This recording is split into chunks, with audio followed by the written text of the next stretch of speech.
Assalamu alaikum wa rahmatullahi wa barakatuh, and welcome to another show of Spill the Chai. I think we are on episode number 6, if I'm not mistaken. And that shows good progress, ladies, isn't it? Hmm. Like we're on the sixth show, subhanAllah. So, yeah, and we're also entering the cold season, and it's cold and flu and everything, subhanAllah. So, yes, Spill the Chai. We are going to be spilling a more, I think, more calmer topic today, not so intense, where it gets people's blood pressures up as other times. So, inshallah, our listeners and viewers can just take a chill pill and, yeah, relax with us today, inshallah. How are you guys? Yeah, Alhamdulillah. Alhamdulillah. Alhamdulillah. Fine. Alhamdulillah. Alhamdulillah, we're good. I was Assalamu alaikum, Sanbonani, Dumelang. What else do they say? They have that whole list. Dimachironi, Absheni. Abshe. Okay. I was complaining yesterday about my throat being sore for like almost 2 weeks now. Actually, yeah, 2 weeks going on three.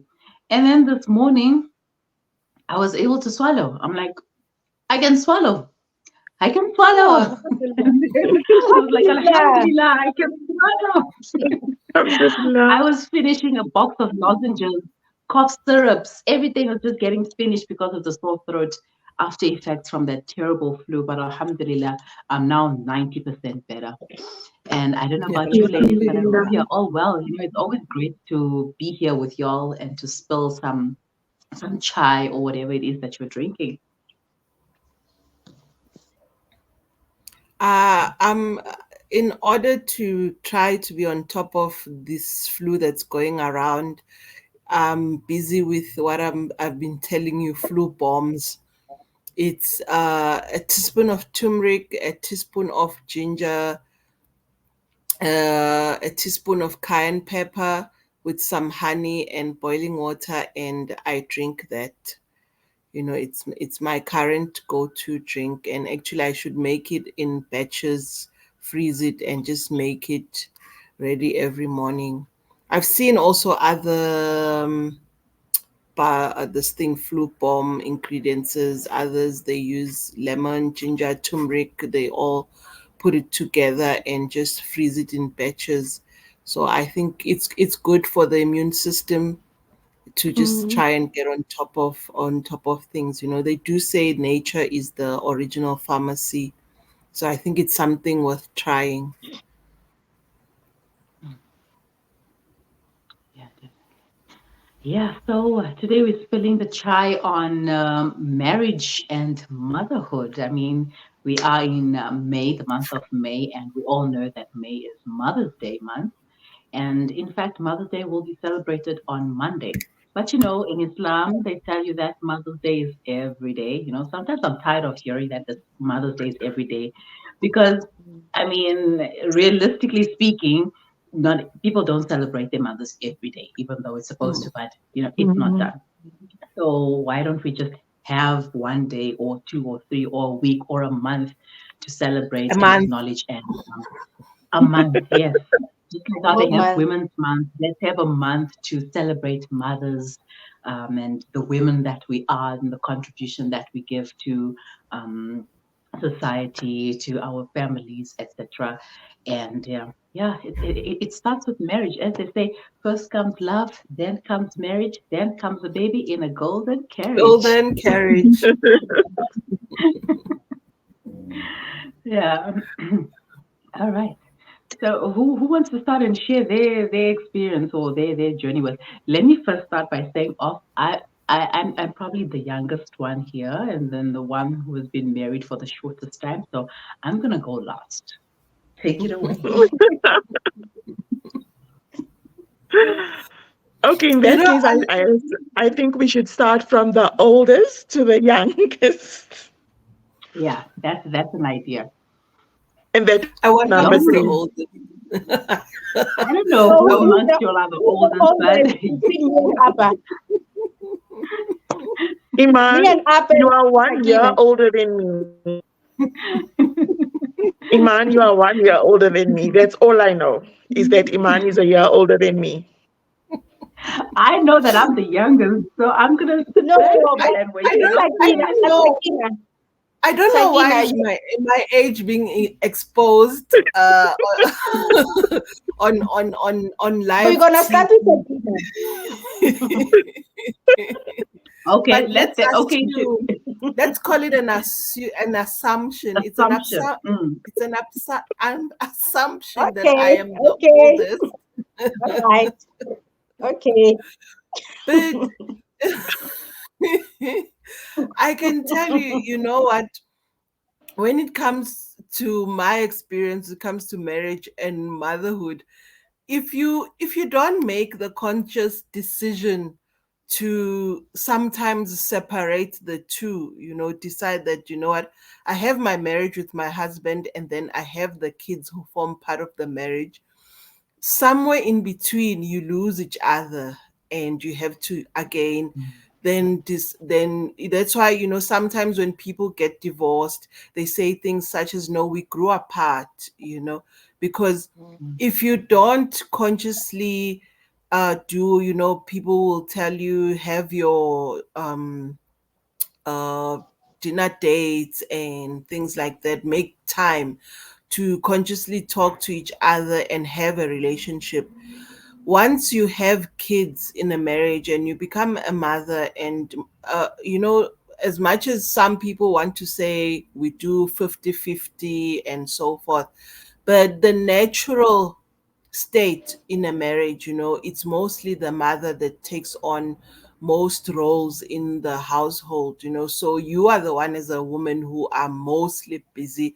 And that's why even many women, they resent, their husbands. I was just listening to Michelle Obama, and she was saying how when she became a mother, she resented her husband so much because he had free time to go and play golf.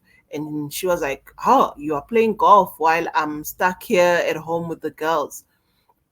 So it becomes that, as a mother, you take on a lot, and then somehow the relationship with your husband takes, like a back seat, and you have to consciously, and you also have to make your husband aware that, you know what, our relationship is taking a back seat because I'm a mother now. Can you also, like, come to the party and participate, and we make time for each other, because you will be exhausted and there won't be have time to coochie coo, so so honestly, motherhood comes, like, with those challenges, but there's also, like, the joys, of motherhood, the smile, the warmth, the extra loving another human being. It's totally different, when you think you love your siblings, you think you love your husband and your mom and so forth, but the love between mother and child is something else. And also, like, yeah, sort of I think I've talked about this other times to other women, that as a woman we are expected to automatically fall in love with the role of motherhood, and it's not something that happens at finger snaps. Your body, your psyche, everything has to adjust to being a mother. So you go through depression, postpartum depression. It can last 6 months, it can last 2 years, it can last forever, because you constantly have to readjust yourself, know, unlearn. And at the same time, you are also growing as a person. It's like you have to learn a new skill while you're also learning about being a human, having a human experience. So I think it's been that, when they say roller coaster ride, that's it. That's it. That's definitely motherhood. There's joys and challenges, and Did we crying lose most of Sister the Sakina again? time. you know Uh, y- am I still here? Yeah. Okay. Yes, Yeah, can hear so you. yeah, yeah, that's, that's the experience that you had, you. And I think having a living mother as well, that helps a lot. That helps a lot, because Mm. when I compare my peers who've lost their parents when they were younger, they don't have someone to guide them to motherhood, as in, try this out and things like that. And also, we are not really a reading nation, because the self-help books, people, they will say, they'll tell you like there's no manual to motherhood. Yes, of course, in your own individual journey there's no manual to motherhood, but the self-help books, they help a lot. I can tell people that, like any book you pick up on parenting, motherhood, they tell you about things that a baby should be going through and things you shouldn't worry about, the normal stages. Because when I had my son, I used to worry so much about so many things. He didn't talk until he was 2 years old, so I was worried about that. What's going on? I was worried about so many unnecessary things. Then I picked up a book later, like with my second child, and then I realized other things is just normal baby behavior.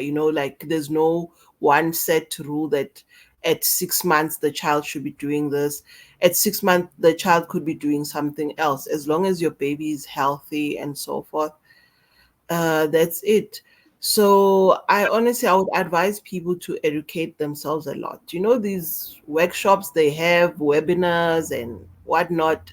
Be a serial attender, baby expos, parenting expos, marriage expos.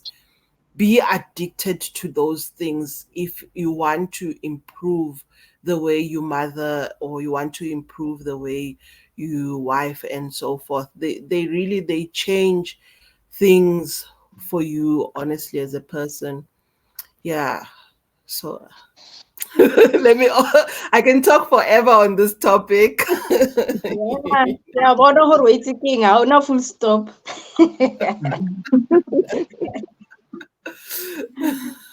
Okay, for me, what I have experienced in my marriage, um, yeah, it was a lovey-dovey, it was Alhamdulillah, but the struggle was um, when it's about to have a baby. Yeah, that was a real struggle. And but I will not gonna go tsenela ka mara motherhood because I don't have a experience. But sitting with women with kids, like I've learned so much. And yeah, nako nngwe ka di prepare, he ke utlwela di advice, what is happening, ka motherhood. Plus, I was learning about, what is this word? Postpartum. Yeah, postpartum Postpartum, yeah. emotions. Yeah, hore, what is that? What does that mean? Ho irahala eng? You know. So some havang explainela, meaning like a woman going through like emotionally, like yeah, it's a lot. But I'm still learning about that word. I'm still learning about motherhood. Yeah, so I don't have much to say. But today I'm going to learn Kalona. So yeah, because I'm gonna ask question. I'm gonna ask you question, guys, because I'm learning Lena again. So yeah.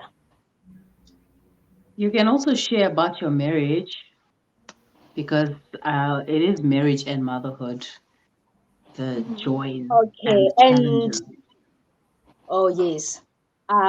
Since well ke mentionile struggles uh conceiving a baby, um it's so important to have a supportive husband because yeah, because Hosna, a supportive husband is it's gonna be a problem. And yeah, it's gonna be hard. But for me, it was it, what can I say? Like we were going with the flow. Like he was not putting a pressure on me. Even my in-laws, they were not putting a pressure on me. Even today, you know, when you have a partner who understand hore go tlisa ngwana mo lefatsheng eh ke mohau wa Allah, you know, because as a woman ha re tshwane, you know, ba bang they can marry tomorrow and then boom, they are pregnant already, you know. So for women who are like me, who struggled uh, for conceiving, um, what can I say is keep on making dua, keep on praying, asking Allah. Yeah, inshallah, it will happen. And yeah, and have a supportive husband. Having a supportive partner, it's very, very important. Yeah, that is my experience.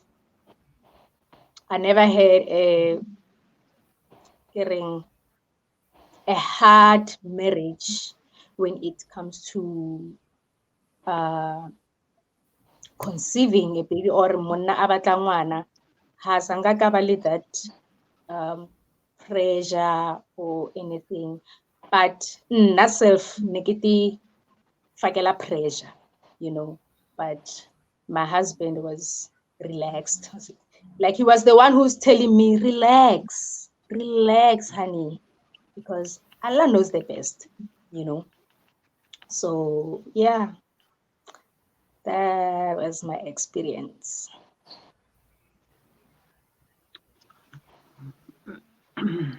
SubhanAllah, I'm just taking in what Iman is saying because I also struggled with fertility. So when she talks about her journey with infertility, it hits home because it didn't happen naturally for me. It was also something that I struggled with, but again, with Allah's rahmah, yeah, I am a mother of two beautiful boys, alhamdulillah, and definitely it's about du'as. So, as we started the program, we were fighting about who's the oldest and who's married longer and, so forth. Alhamdulillah, this is my 17th year of marriage. Hi, guys. Yay, 17 Mashallah. years. Sometimes I ask myself, is this Jazakallah, guys, keep the good du'as coming, inshallah. So it's undoubtedly a roller Ameen. coaster, up, down, touch the ground. It has its highs, it has its lows. And in our 16th year of marriage, we entered into polygamy. So that also brought upon good and bad, brought upon the goodness and it brought the bad would be the challenges that we faced. But Alhamdulillah, one thing for sure is that my husband is supportive. Because when everybody was asking about when am I going to have children, and he would always say, I didn't marry her to give me children. I married her for companionship, not to come and make babies. She's not Allah. When Allah wants us to be parents, it will happen for us. So having him in my corner when everybody was questioning me and wanting to know when am I falling pregnant, as if it's in my control, as if I go, whoop, today you're gonna have a baby. You're gonna um, create a baby. So, and I also had one sister one day say to me, Sister Yvonne Fatima Tandi, she said to me she hates the fact that people constantly ask me, when am I having kids? Like, that is so, it's an inappropriate question to ask a woman because you don't know what the struggles are. And when she came to me that day and she said that, I felt so validated because I felt bad for feeling offended and hurt when I kept getting this question. And she said, she even said it to the ladies who were asking, like, no, guys, you don't ask that. That's very inappropriate. It's not fair. This person, we don't know what their journey is and what the struggle is. Mm. So for myself, my struggles with infertility consist with PT, what's this? Uh, oh, yalla, I forgot the term, but PCOS. Yes, there we go. So it involves PCOS, and then I also had blocked tubes.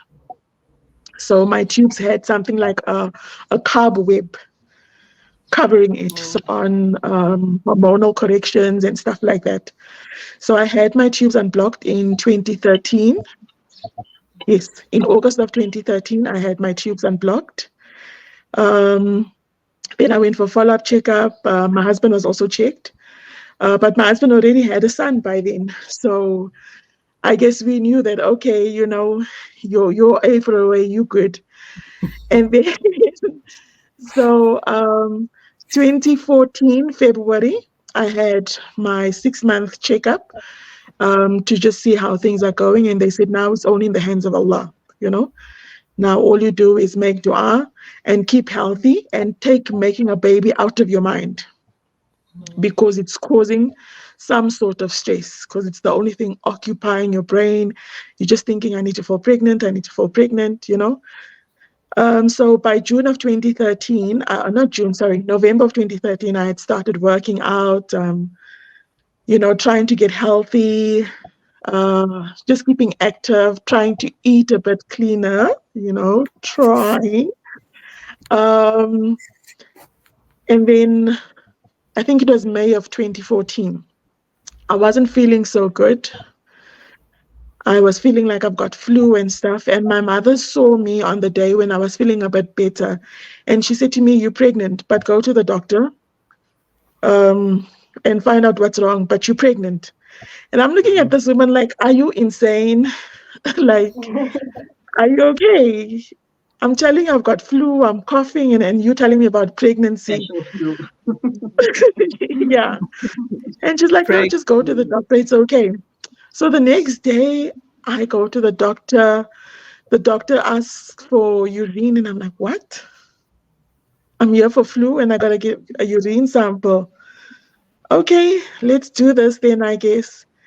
And the doctor says to me, you're pregnant. Wallah, I had a blank stare. Like, it didn't register. Like, it was like, huh? Sorry, can you repeat that?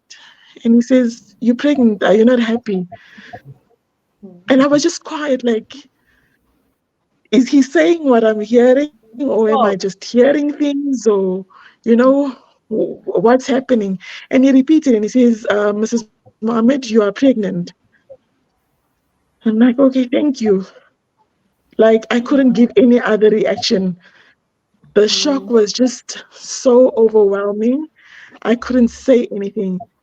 Then I get home and I send my husband a message like, I'm pregnant. And he calls like, for real, for real?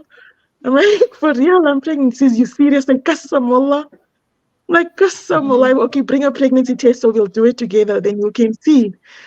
He's like, for real, for real. Are you serious? So I had to keep saying, Qasam, it's true, it's true. And for the first couple of months, it was the most terrifying thing.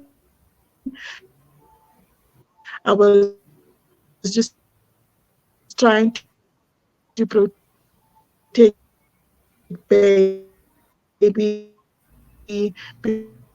because I also had a slight opening in my womb. So I was just trying to be as careful as possible. Nothing should happen. And I know everybody says, please let it go to full term. I don't care if it's a boy or a girl. I just want a healthy baby. That's all. Please don't take my money away from me.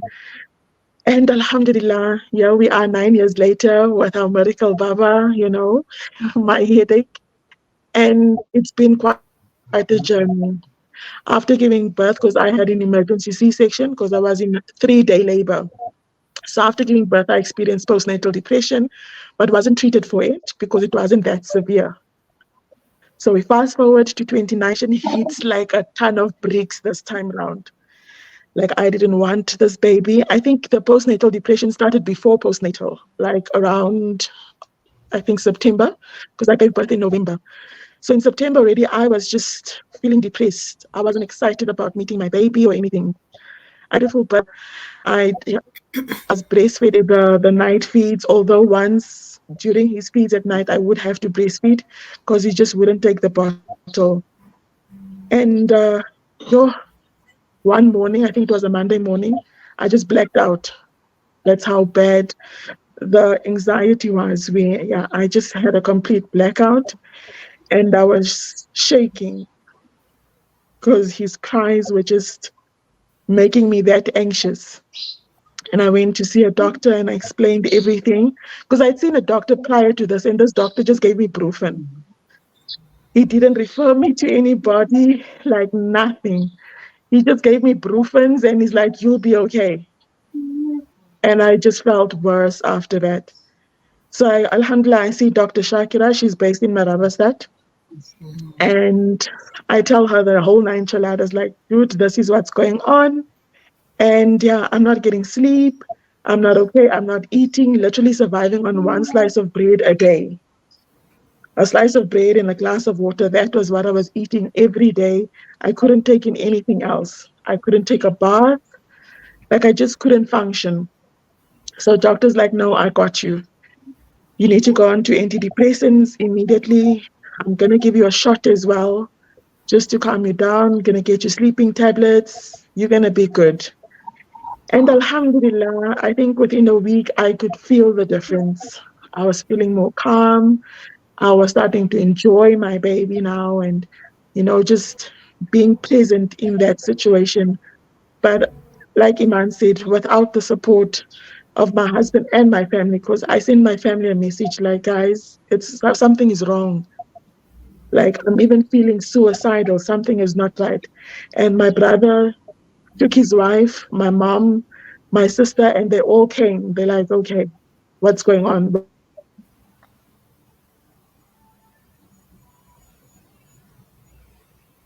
What do you need?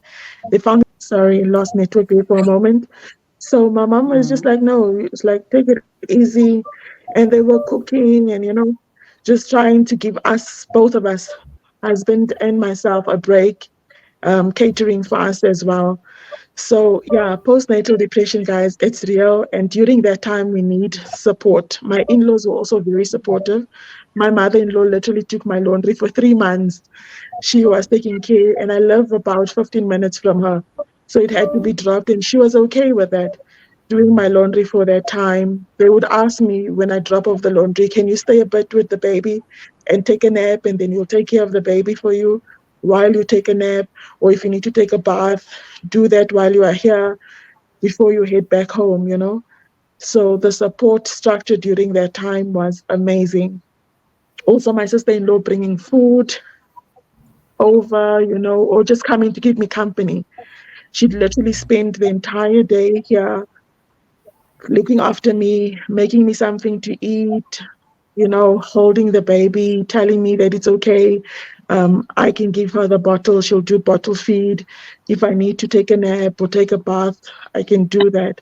So the support, alhamdulillah, was amazing. Like, it's okay Alhamdulillah. for us to also admit when we are going through a tough time. Postnatal depression is real. It is there. We can't say this is a white people thing. It's not. It can happen to anyone. And women who have C-sections are more prone to it than those who give birth naturally. So I had C-sections with both my babies.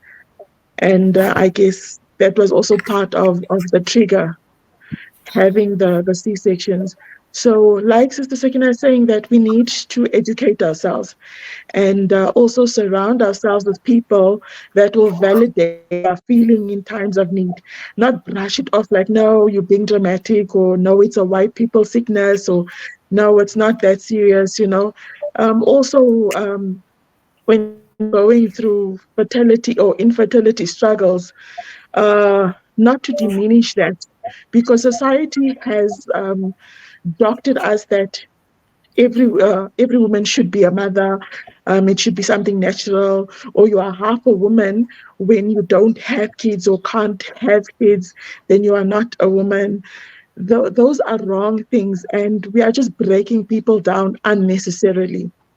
Instead, we should educate ourselves and find out what these struggles are, why people are facing. Sometimes it's not even the woman that can't have kids, it's the husband, but we're all blaming this poor woman. I know of an upper, after she got divorced, the husband divorced her because they weren't having kids. And then she got divorced, got remarried, and now she's got 4 children, and he still doesn't have children. Oh, So you Mm. see,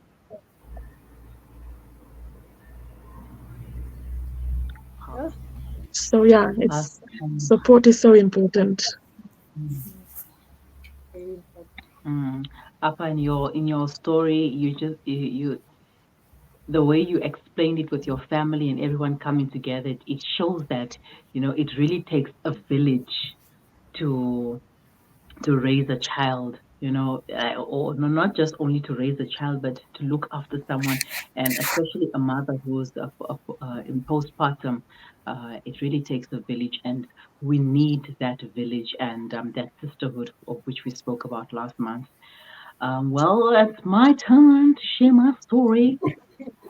But you mentioned you've been married for 17 years, and I'm like, wow, I'm taking 7 years from that 17 years because that's how long I've been in the game. So I'm still new to this year. I'm still new to this. I'm still trying to find my Barakallah, feet. I'm still barakallah. trying to find my two left feet. Can we know some Oh, boots or how many years? yeah, how many years? You didn't say it. Oh, but you're supposed to say it yourself. How many years? Only how many years, Iman? Tell us. 12 years. Oh, mashallah. Mashallah. Well, Mashallah. and MashaAllah, when really. Sakina, do you want to add as well? Unali, how many years? I've been married for 16 years, going on 17 now.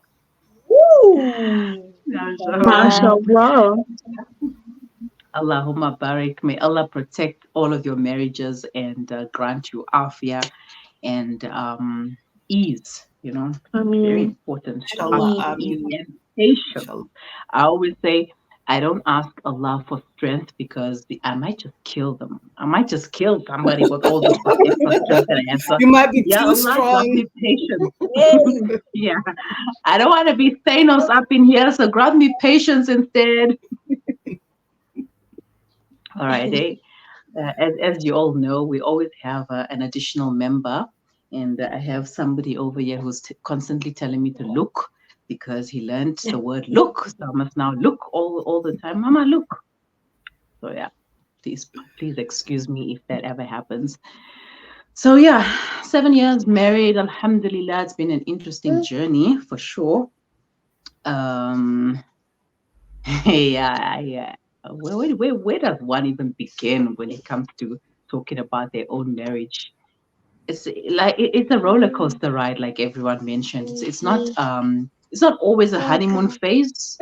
So you're not always going to have happy moments and um, fun moments and fun times. It's a roller coaster ride, but also you have to put in the work in order to get that marriage that you want. And most of the time, we don't put in that work. And especially when the kids come, when the kids arrive, then we kind of like take a back seat with our marriage.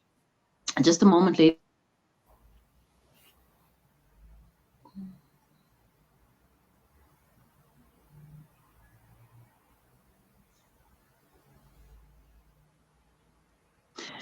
is not all right. A Just had moment to to get be a rid of mother. the yes, exactly. Yeah, I know.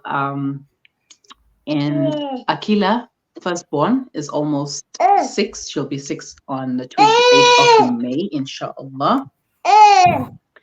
And yeah, it was an interesting journey having Akila. Akila was born when my stepfather was not well.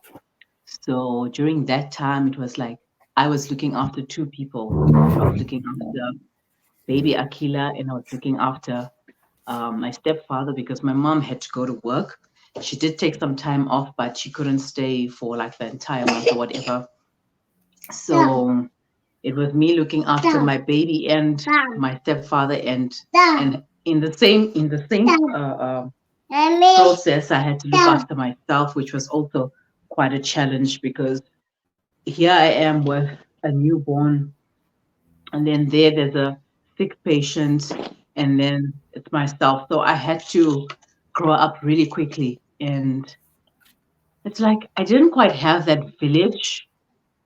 Yeah, people would come now and then. People would help me whenever, wherever they could, but I really didn't have um, much of a village, much of not much support. It's like only when the kids grew up a bit, that's when you have a little bit more support. But the bathing, you have to. I had to learn all of these things on my own and very quickly. So it was like yesterday I was pregnant. Today I'm a mom and looking after myself and a baby and bathing the baby. My mom only showed me how to do a few things, and I had to run with that because, like I said, she couldn't be at home all the time because she was the main income earner at that time.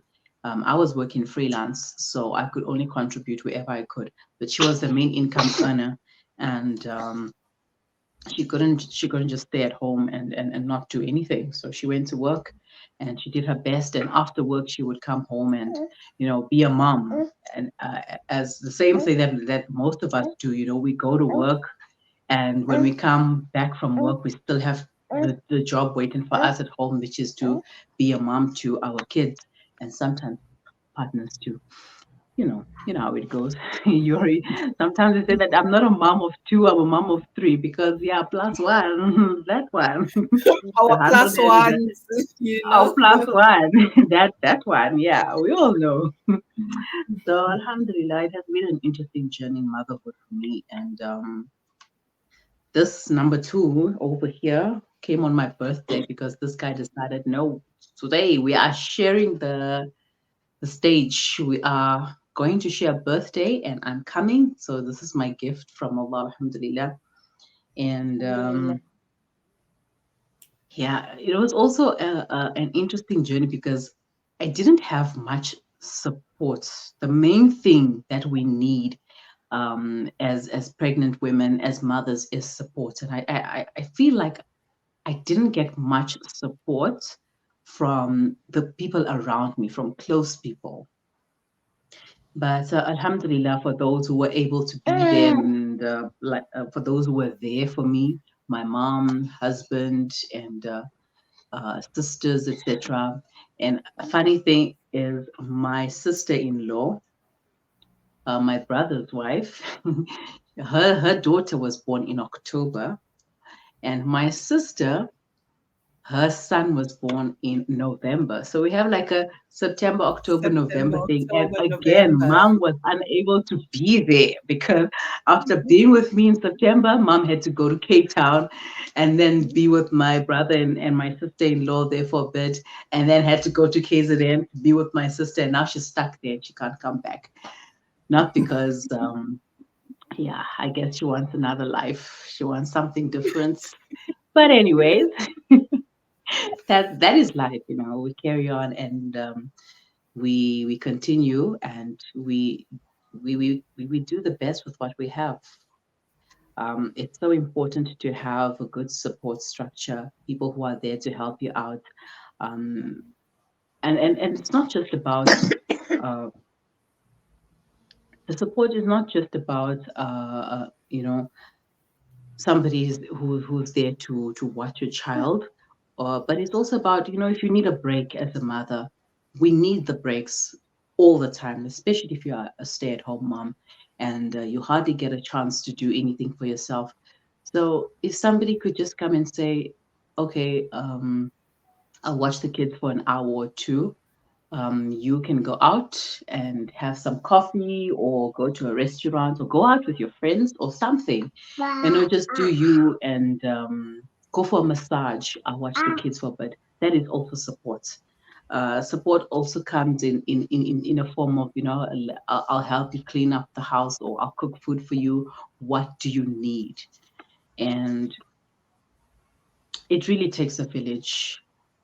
And this is why if you don't have that as if you don't have that support structure as in your family, which is coming from your family, at least you should have it from the sisters. Bye. Okay, sorry.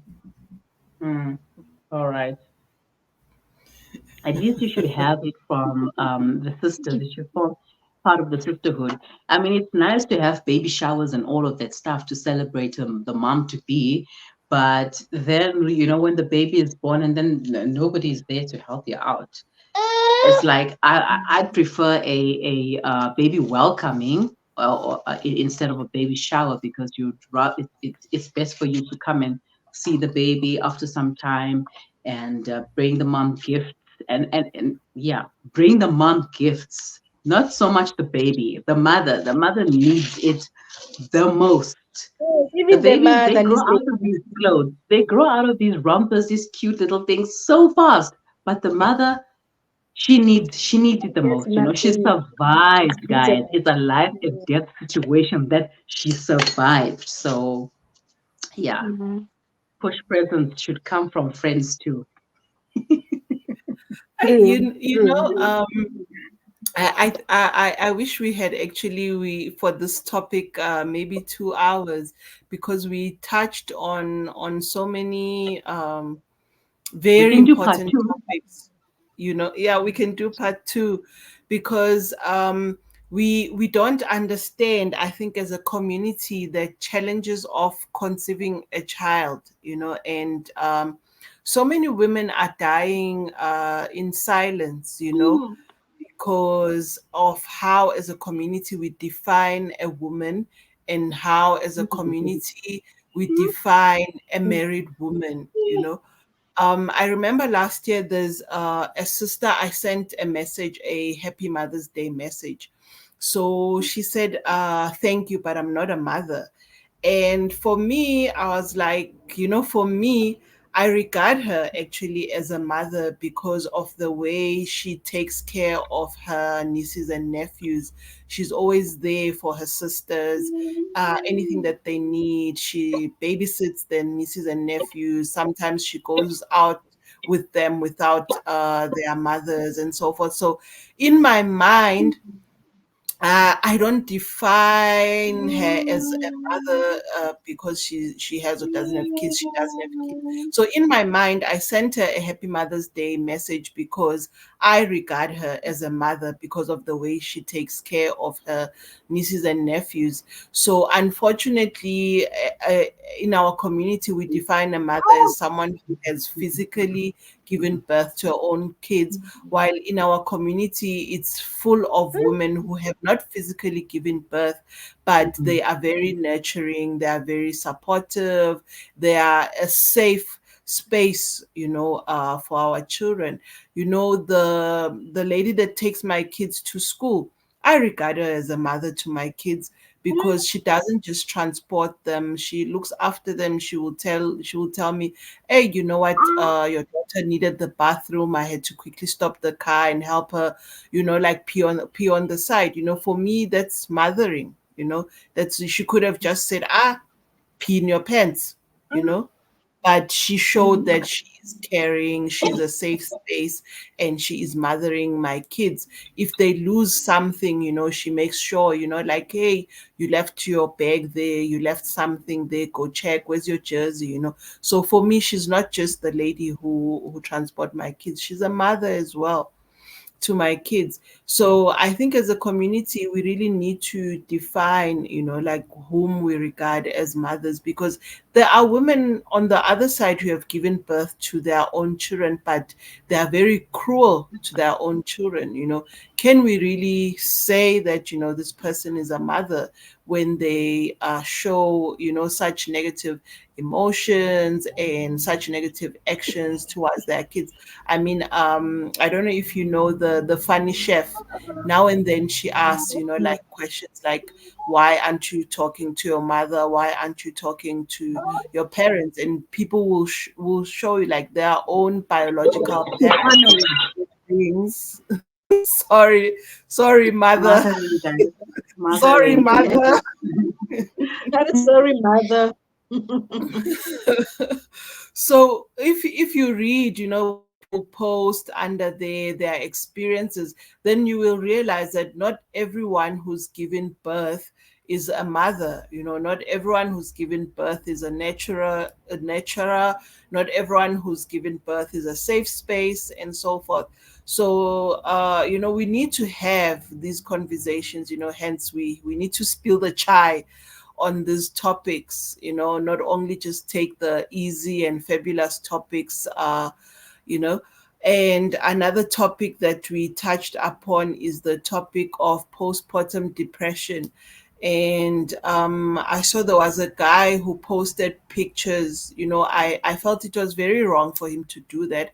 He posted pictures of his house and how his wife is lazy after giving birth. There's nappies everywhere, there's dishes everywhere. And immediately when I saw the pictures, the first thing in my mind was, this is postpartum. It's not laziness. This is definitely postpartum depression, because other than that, she was okay before giving birth, and then after giving birth, he says she's now lazy and leaving things around the house and so forth. So, and I hope, because I saw under the post, luckily many people were commenting that no, your wife is not lazy. These are signs of depression after giving birth. So I hope, I didn't go and check the post back, but I hope that his wife got assistant and he also got educated that it's not laziness, it's postpartum depression. Because as well as a community, we aren't educated about these things. And as Appa said, we regard them as white people's illnesses, while it's just human experiences. So I really hope that, as a community, we grow from this and we learn and we support women, going through these challenges, because I myself, I had challenge with postpartum depression, and I couldn't explain what is happening to me. All I remember is just I felt guilty, and I felt love and hate at the same time for my child. I couldn't understand, and at the same time I couldn't even express it, because I felt like, okay, if I express this to my husband, he will think, there's something wrong with me. And I would have, like, mini blackouts where I don't remember the date, the day, what's going on. I slept in one room, I wake up in another room, I can't remember how I got there, and so forth. And later on, much, much later on, than I did when I was reading about postpartum depression, and I saw these are the same symptoms that I had. So it means I had postpartum depression then. So these are the things that we should educate ourselves actually before getting married, before being mothers. And then even our husbands, they should know these things before getting married and before being fathers, so that they are aware. When they see the signs, then they know that, okay, this is the sign of depression, must get assistance. And I think it's important, when I gave birth to my first two kids, my mother-in-law was there, and she came to help. And that really made a lot of things very easy for me, because I didn't need to make my own food. I didn't need, sometimes if I needed a break from the baby, then she can just take and carry the baby and so forth, because we do need that break. And we do need, actually, as mothers, because you can get so caught up in the chaos of this one needs help with the homework, you need to get the lunches ready, the washing done, and so forth. And unfortunately, it's still in our communities, it's seen as a female only role. And sometimes many men just chill, like they don't realize, okay, I made a baby with this woman, I need to assist, and not just once off, be consciously always assisting where I can, because motherhood is a lot. and you become, like, as I started that, Michelle Obama was saying, like, she was becoming very resentful of her husband because she was at home looking after the kids, and her husband was playing golf. So women need to also ask for assistance, because it's seen as a weakness to ask for help, but actually it's a strength to actually ask for help and say, you know what, this is getting too much. I can't take playing all of these roles at once. I need assistance. And those breaks, Mariam was talking about, they are very important. The coffee dates, because if you are in the house, you are most probably drinking iced tea or iced coffee. So you need to go on those conscious dates where you drink your hot coffee, you drink your hot tea, and you just get a mental break, because it can get so much, like, can get like you can physically just feel like your brain is boiling, because you have to process so many things at the same time. And by the way, I have got 4 kids, and people will tell you that no, it gets easier with each child. No, I don't, maybe not me personally. Not me personally. It just gets, there's more work. You have to be like on the you have to be on, you're constantly on call, like constantly on call. This one, they need, like, and sometimes, like, the older kids, they start feeling like, they are not needed. So as a mother, you have to be aware of that and bring them back in, because the younger kids, they automatically are conscious, they automatically ask for, they demand your attention. So the older kids start taking a step back and feeling like they don't deserve your attention as a mother. And as a mother, you have to be conscious of that and bring them back in and say, okay, let's do this together. Let's do that together. Otherwise, you lose them, if you start thinking they are independent and they And can do then, their own things, you end up losing them. So, um, those are the challenges that I have faced as a mother. But there are joys, when they start asking you where can they help, what can they do for you. Now they've been busy with Mother's Day cards. So I think as well, like, you get people on social media, they'll say like every day is Mother's Day. Unfortunately, we don't get celebrated every day. So I am very happy whoever came up with this concept of Mother's Day. I'm very much happy with the commercialization or the capitalism around Mother's Day. I'm very happy with that, because you know that on Sunday you are getting your pink mug and your pink slippers, and it is Once a year. better.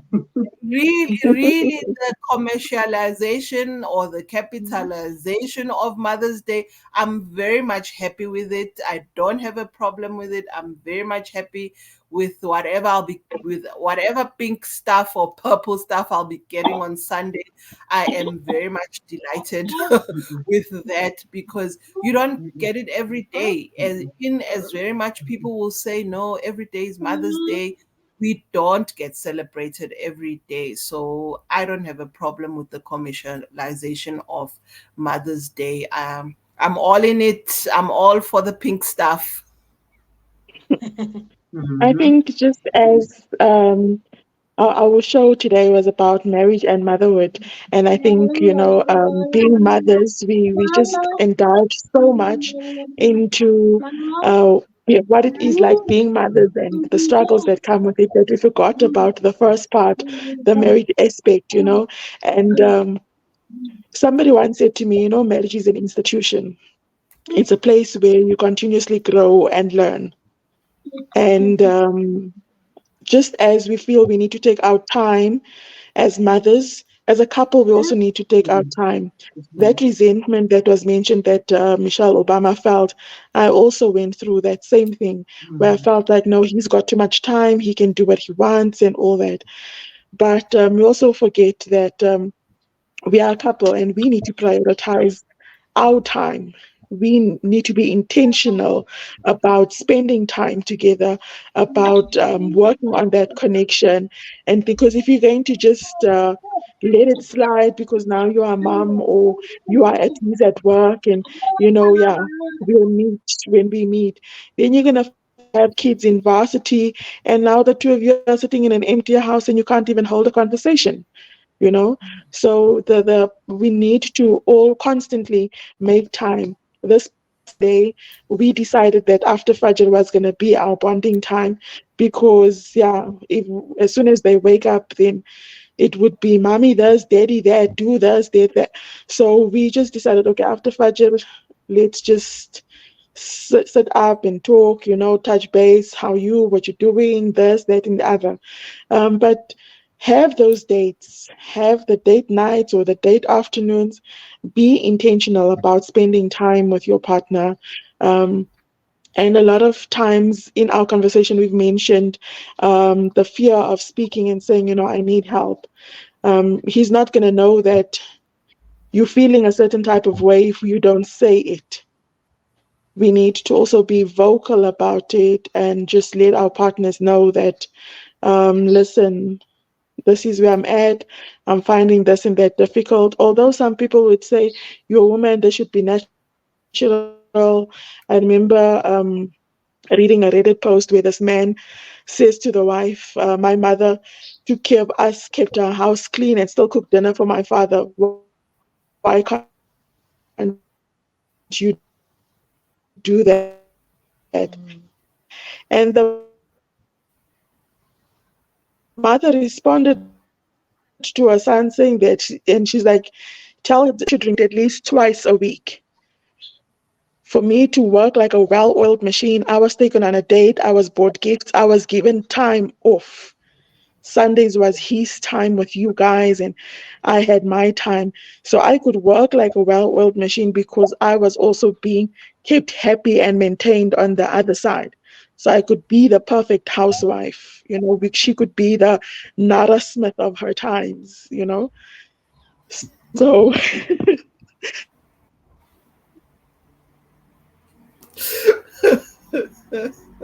Yeah, I know we all want to be Nara Smith, but yes, for some apparently people we you all need to can't. live up to Nara Smith's standards where we're making bubblegum from scratch. It's doable. If Nara can do it, we can do it. But honestly speaking, who puts bubblegum on their grocery shopping list? Like, I'm gonna buy bubblegum ingredients and go home and make bubblegum from scratch. Like, seriously. Nara is taking us to another level, but inshallah, we will keep on making whatever we make from scratch, and whatever our kids enjoy, we will carry on life like that. But we have spoken quite a bit today, and the show definitely needs a part two because there's so much to dissect on the topic of marriage and motherhood. And Pume and Appa have already mentioned quite a few powerful points there. And I think one thing that we can take from today's chai is that support is needed. Like it's very, very important to support uh, um, the mother. The mother who's if she's pregnant, it's very important to support the pregnant woman. It's important to support the mother even after giving birth, support her as well. And it's okay to ask for help, whether you need help in navigating through your marriage or you need help with your kids or help just for yourself. But it's okay to ask for help because no one ever died asking for help. And if you don't know how to do something, also ask people, ask those who know, and perhaps they can point you in the right direction. But I don't want to say more because since we have spoken and it is already past an hour now, let us save our points for the next time that we meet, inshallah, hopefully soon, so that we can continue with this topic on marriage and motherhood. And we most of us pointed out our some of our highs and less of our lows. Like, ow, why is this boy biting me? I'm like, Motherhood, oh, what's mother. up? Hey, okay, ladies, I'll be bitten here. I have to go. Oh my goodness. Hi, assalamu alaikum. Wa alaikum salam wa rahmatullahi wa barakatuh. Waalaikum salam wa rahmatullah wa barakatuh.